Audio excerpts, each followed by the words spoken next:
భర్తీ వ్యవహారంపై కరీంనగర్ జిల్లాలో ఇద్దరు మంత్రుల మధ్య రగిలిన చిచ్చు ఇంకా చల్లారలేదు. పైగా అది రోజు రోజుకు పెరిగిపోతోంది. పార్లమెంట్ ఎన్నికల సమయంలో ఆ వివాదం పార్టీ నాయకత్వాన్ని టెన్షన్ పెడుతోంది. ఇంతకీ ఎవరా మంత్రులు, ఏంటా వివాదం? కరీంనగర్ కాంగ్రెస్లో అది రచ్చ రేపుతోందా? గ్రూపు రాజకీయాలకు దారితీస్తోందా? What's the story?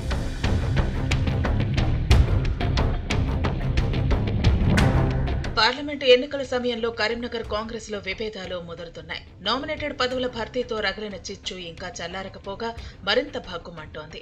నేతల మధ్య విభేదాలు రచ్చకెక్కుతున్న సమయంలో ఆ ప్రభావం పార్లమెంటు ఎన్నికల్లో పడుతుందేమోనని టీపీసీసీ టెన్షన్ పడుతోంది. Satavahana urban development authority SUDA chairman Komatireddy Narender Reddy, మంత్రి పొన్నం ప్రభాకర్ కు మధ్య పచ్చగడ్డి వేస్తే భగ్గుమనే పరిస్థితి నెలకొంది. ఈ నేతకు సుడా చైర్మన్ పదవి వచ్చినప్పటి నుంచి మంత్రి ఆగ్రహంతో రగిలిపోతున్నారు. కరీంనగర్ పార్లమెంటు పరిధిలో తనకు తెలియకుండా నరేందర్ రెడ్డికి పదవి ఇవ్వటం పైన తీవ్ర అసంతృప్తి వ్యక్తం చేస్తున్నారు పొన్నం ప్రభాకర్. మంత్రి శ్రీధర్ బాబు, ఎమ్మెల్సీ జీవన్ రెడ్డి కలిసి ఈయనకు పదవి ఇప్పించడాన్ని పొన్నం జీర్ణించుకోలేకపోయారు. మంత్రిగా ఉన్న తనకు మాట అయినా చెప్పకపోవటంపై మండిపడుతున్నారు. ముఖ్యమంత్రి రేవంత్ రెడ్డి నేతృత్వంలోని ప్రభుత్వం నరేందర్ రెడ్డిని సుడా చైర్మన్ గా నియమించిన తర్వాత పొన్నం ప్రభాకర్ ను కలిసేందుకు ప్రయత్నించారు. కానీ మంత్రి అపాయింట్మెంట్ ఇవ్వలేదు. కరీంనగర్ సిటీ కాంగ్రెస్ కమిటీ అధ్యక్షుడిగా ఉన్న నరేందర్ రెడ్డికి పొన్నం ప్రభాకర్ తో గతం నుంచే విభేదాలు ఉన్నాయి.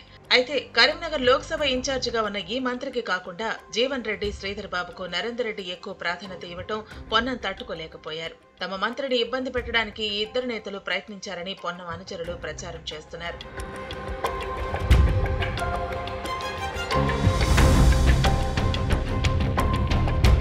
మంత్రి పొన్నం ప్రభాకర్, సుడా చైర్మన్ నరేందర్ రెడ్డికి మధ్య ఇటీవల మరోసారి విభేదాలు బయటపడ్డాయి. కేంద్రంలోని బీజేపీ సర్కారు విధానాలను ఎంటగడుతూ కరీంనగర్ డీసీసీ కార్యాలయంలో మంత్రి దీక్ష చేశారు. ఈ కార్యక్రమంలో నరేందర్ రెడ్డి కిందనే కూర్చోవడం చర్చకు దారితీసింది. సుడా చైర్మన్ కు అవమానం జరిగిందంటూ ఆయన అనుచరులు సోషల్ మీడియాలో పోస్టులు పెట్టారు. వాస్తవానికి జిల్లా కాంగ్రెస్ కమిటీ కార్యాలయంలో దీక్ష స్థలం చాలా చిన్నగా ఉంది. స్టేజీపై కూడా స్థలం లేకపోవడంతో ఎమ్మెల్యేలు, ఇన్ఛార్జీలను మాత్రమే వేదికపైకి అనుమతించారు. తోపులాట కూడా ఎక్కువగా ఉండటంతో నరేందర్ రెడ్డి కిందనే కూర్చున్నారు. ఈ అంశం వివాదం కావడంతో పొన్నం ప్రభాకర్ మరోసారి నరేందర్ రెడ్డి తీరుపై అసహనం వ్యక్తం చేశారట. అసలు పార్టీ బహిరంగ కార్యక్రమాల్లో ఇలాంటివేంటంటూ తన అనుచరుల దగ్గర ఈ చైర్మన్ తీరును తప్పుపట్టారట మంత్రి.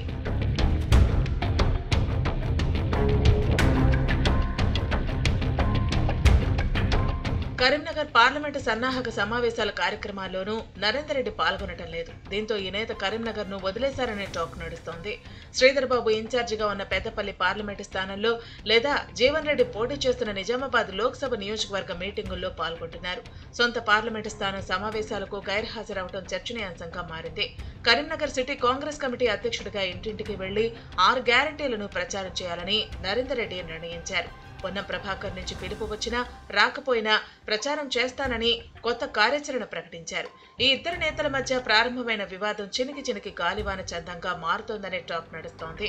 టీపీసీసీ నాయకత్వం ఈ సమస్యలకు ఎలా ఫుల్ స్టాప్ పెడుతుందో చూడాలి మరి.